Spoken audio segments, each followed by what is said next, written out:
여러분 안녕하십니까? 요즘 러시아 우크라이나 전장 때문에 세계인들이 굉장히 피로감이 누적되고 있어요. 이거 언제 끝날지 모르겠다. 지금 민심이 흉흉하고 특히 우크라이나 지역에는 그 곡물지대이기 때문에 밀 수출도 안 되고 그래가지고 뭐 아프리카 영향 또 우리나라 같은 경우에도 거기에 진출했던 기업들 굉장히 힘들어하고 있어요.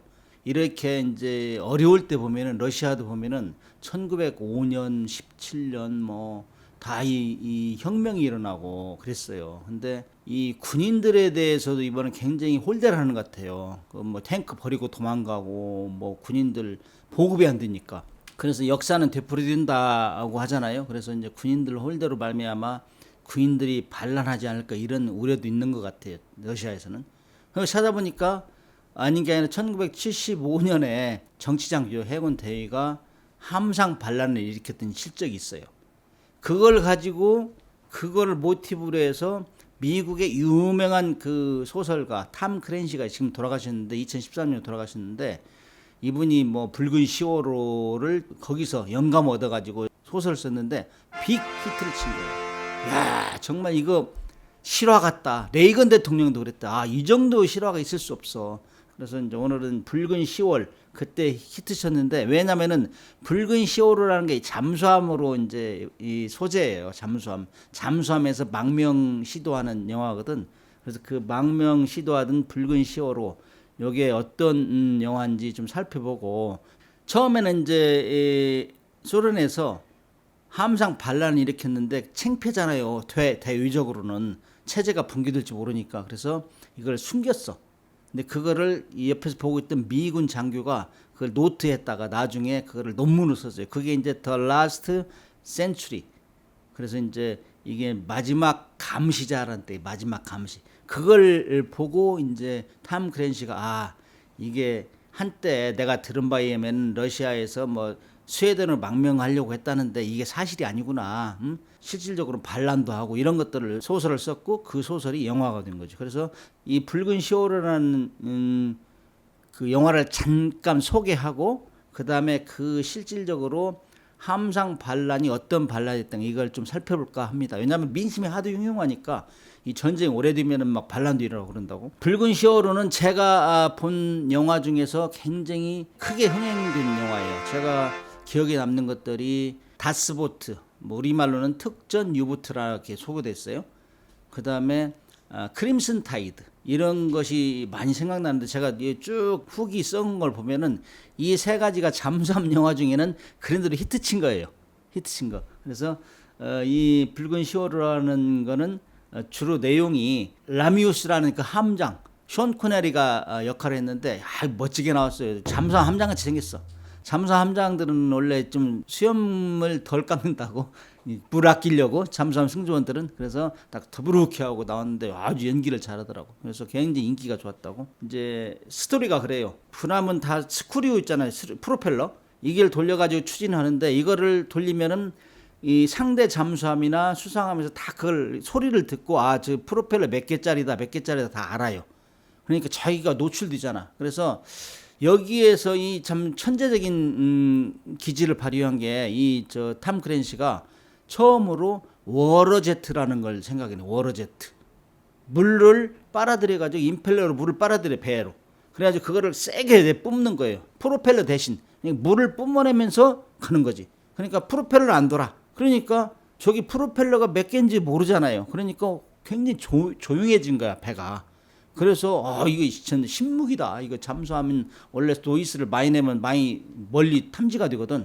그러니까 이게 굉장히 기발한 아이디어지. 그래서 이렇게 해가지고 이걸 시험하러 나간다. 원래 러시아 핵추인 잠수함, 핵무기를 탑재한 잠수함, 미국의 핵무기 탑재한 잠수함이 나가면은 공격 핵추인 잠수함 따라다녀요. 핵무기를 못 쏘게. 근데 너무 조용해져 버리니까 잡을 수가 없는 거야. 그리고 난리 난 거지. 야, 이거 진짜 신무기구나. 이걸 가지고 지금 미국을 그 핵무기로 공격하려고 하는 거 아니냐. 미국에서는 그렇게 생각했고, 이거 빨리 격심시켜라. 서로 막 추적작전 하는 거. 이 추적작전을 아주 절묘하게 묘사를 했다. 그래서 저는 그 당시에 이 영화를 보면서, 아니, 탐 크랜시가 잠수함 승조원 출신이구나. 그렇게 생각했어요. 근데 사실 승조원 출신이 아니야. 배를 안 타고 어떻게 이렇게 묘사를 잘했는지 모르겠어. 그래, 천재라고, 천재. 이런 영화가 아마 제가 볼 때는 탑 3에 들어가요. 제가 이제 잠수함 영화를 보면은 제가 아는 게 한 20여 개 있어요. 20여 개. 한 20여 개 중에 제가 한 반절 정도는 봤어요. 근데 오래된 영화는 찾기가 힘들어서 못 봤는데 여기에 최신에 나온 게 강철비 2 정상회담 있어요. 이거는 제가 그때 잠문을 했습니다. 시나리오. 그래서 그때 이제 코로나가 한창이라 시기를 잘못 만났어. 그래가지고 정말 흥행에 실패했다고요. 근데 정우성이가 출연하고 제가 그 카메오로도 출연했었어요. 그래가지고 시나리오 각본 제가 수정해주고. 근데 굉장히 더 기대했는데 흥행이 안 됐어. 그래가지고 아쉬운 점이 있습니다. 나중에 보시면 아마 좋을 겁니다. 러시아의 그 선상 반란, 함상 반란을 다시 한번 간단히 요약해 볼게요. 이 어려울 때는 이런 현상이 벌어질 수 있다. 이 반란의 주동자가 대위예요. 1939년생이고 해군사관학 프룬제스 해군사관학을 나왔고 그다음 레닌 군사 정치대학을 정치장교. 러시아하고 북한하고 함정 운용할 때 비슷한 게 중에 가장 큰 게 정치장교가 반드시 타요. 그게 감시자거든. 감시자. 이 사람이 자기 마음대로 하는 거와 당의 방침을 따르는지 감시해요. 감시. 그러니까 함부로 할 수 없어. 그러니까 망명 제대로 못 해요. 그다음에 23세 때 후르시초프 서기장이 자기는 잘할 거라고 생각했어. 이 사람은 정말 러시아를 완전한 이상주의, 공산주의로 만들 수 있는 서기장이다. 근데 오늘 실각됐잖아요. 브레즈네프가 다시 이렇게 이어받았는데 이 사람이 했는데 너무 부패하고 이건 정말 썩었다. 그래 이건 세상을 바꿔야 되겠다 이런 생각을 한 사람이에요. 그래가지고 이 사람이 스트로제보이 함에서 정치장교로 복무를 하면서 막 구상을 한 거지. 이거 내가 뒤집어 버려야 되겠다. 근데 지나고 보면은 이 배 하나 한 척 가지고 구축함 한 척 가지고 가서 그 소련 체제를 바꾼다는 건 정말 좀 아니지. 그러나 이제 자기의 의사를 전달했다는 만족을 한 거예요. 그러나 1905년에도 이런 또 폭동이 있었어요. 해군 수병 반란이 있었다. 그게 일어나고 나서 1917년 러시아 혁명이 일어났다고. 근데 이 사람이 이걸 하고 나서 배 한 척으로 했는데 1975년이거든. 1975년 했는데 정확하게 1990년대 러시아가 무너졌잖아요. 이거 시그널이라고 시그널. 역사는 계속 도는 거라고. 그래서 이 사람이 그 현실 공산주의라고 했는데 왜 이렇게 힘드냐 먹고 살기가 왜 도둑놈들이 이렇게 많냐. 그래 거기다 불만을 가지고 이제 하려고 했는데 실질적으로 이 사람이 조금 전에 얘기했지만 배 한 척에 우리로 하면 호위 구축함 정도 돼요.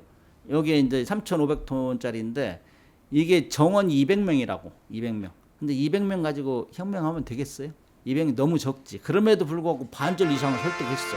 여기에는 뭐 무기가 이제 잠수함 잡는 배라고 이게. 그래서 이제 그때 시대적 배경을 조금 전에 설명을 했지만은 굉장히 어려워. 경제적으로 힘들어. 그다음에 열심히 하는데 민생은 도탄에 빠지고 있어.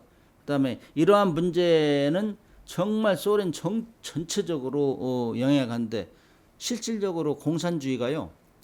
그 지휘부는 잘 먹고 잘 살아요. 호의의식은 호의호가한다. 근데 아랫 사람들은 뭐 대접이 처음부터 나쁘니까 지금 북한 똑같아요. 북한도 그 순위부들은 잘 먹고 잘 산다고.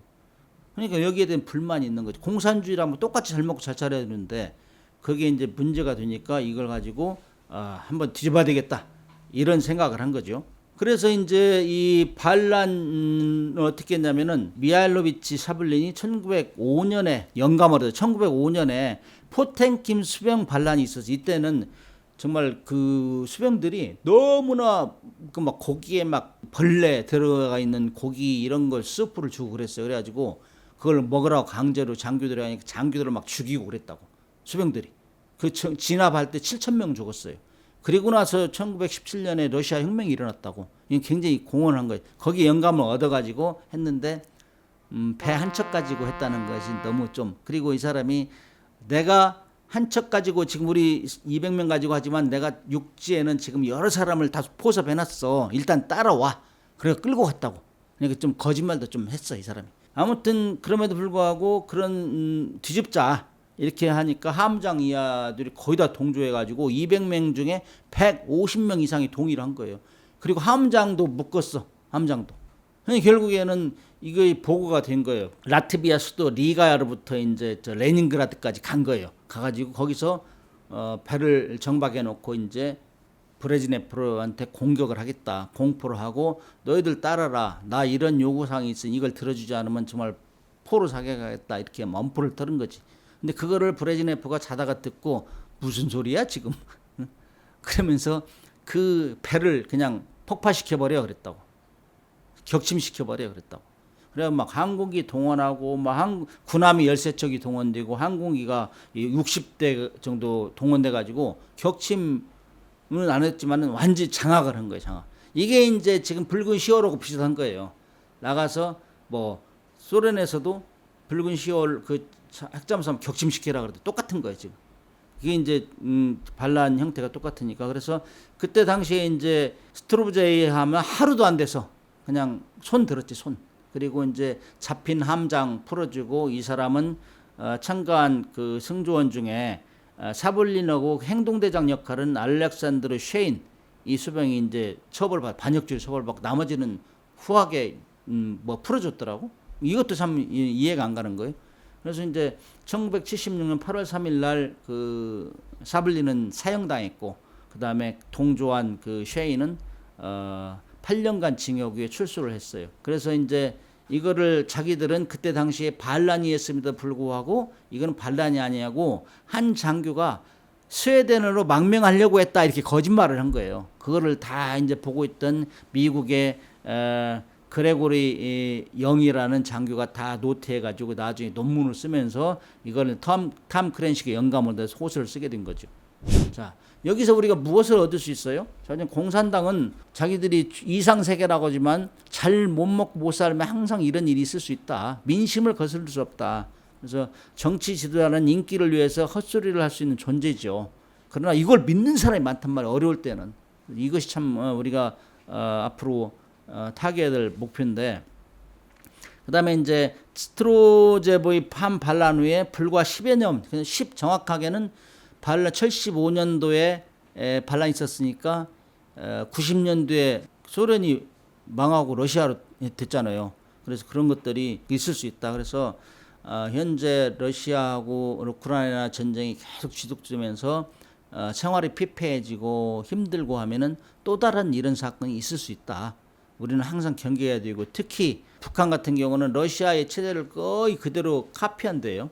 그렇기 때문에 함정도 정치장교가 타와서 감시하고 이런 체제인데, 그럼에도 불구하고 힘들으면은 션 코네리가 출연한 붉은 시어로에서는 나가자마자 션 코네리가 그 정치장교를 죽여버렸어. 그렇게 하고 제압을 했다고. 그래서 망명을 시도한 거예요. 그래서 북한에도 그런 법이 없을 수 없는 거예요. 그래서 우리가 만약에 배가 그동안 항공기는 귀순을 했잖아요, 2번. 근데 배는 아직까지 귀순을 안 했어. 그러나 그런 사건이 하시라도 있을 수 있다. 이런 교훈을 얻을 수 있는 것이죠.